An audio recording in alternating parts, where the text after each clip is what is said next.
Welcome to AnnieBrook.com and the Brook Institute of Somatic Studies. I'm a master therapist and author and work a lot with children who have been adopted and their families.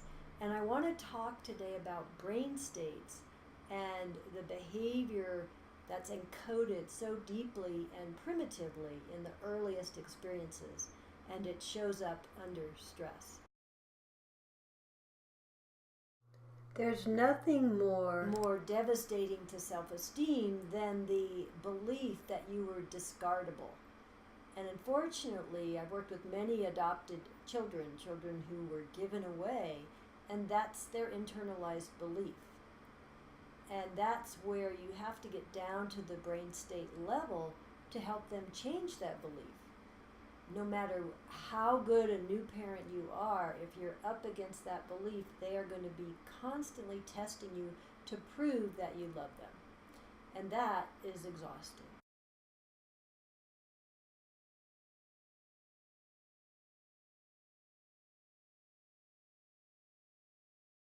I know this sounds fantastic, but infants actually create a type of identity belief.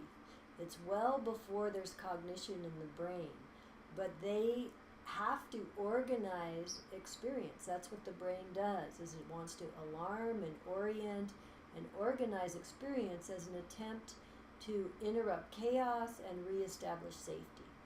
And the unfortunate thing is that babies will make up false identity beliefs. One, that I'm not good enough no matter what, you're going to give me away no matter what, I better be really bad to prove if you love me. How many times have you bumped up against this? Or I better control everything, including you and mom and dad and all my siblings, so that I'm in charge, and that way nobody gives me away. I can choose to blow myself out of this family, and then at least I have a locus of control. Now that's a pretty confused pattern. And that's what we want to get to the root of when we work with brain states and behavior.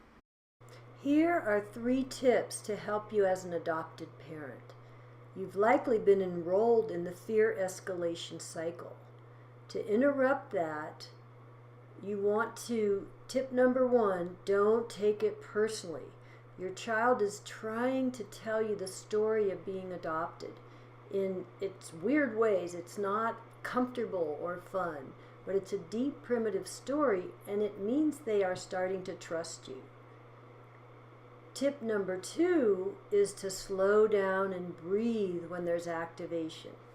Look around, reorient, make sure your eyes are seeing, and at all costs, don't get enrolled in the power dynamic. Slow down and breathe. Get a little more capacity in your grown-up self. You're not taking it personally, and you're helping your body relax. Tip number 3 is learning how to distract your child from drama. Otherwise, their inner alarm bell will pull you into alarm. So you want to organize to safety, to comfort, and to well-being, and distract their attention. That can be through sound, sight, saying, oh, look at this, or any kind of little surprise element that actually distracts them from the drama. Get our resources. We have an online ebook. I love helping parents who have adopted. You're already, super citizens helping these children. And I don't want your family to be destroyed through the reactiveness that can come with adopted children. I used to work with sexually abused foster children. I learned a lot about how a child can act out in ways that actually destroy an adoptive family. I don't want that for you. You don't want it for yourself. Go to AnnieBrook.com online resources and get some help for your family, especially if you've got existing children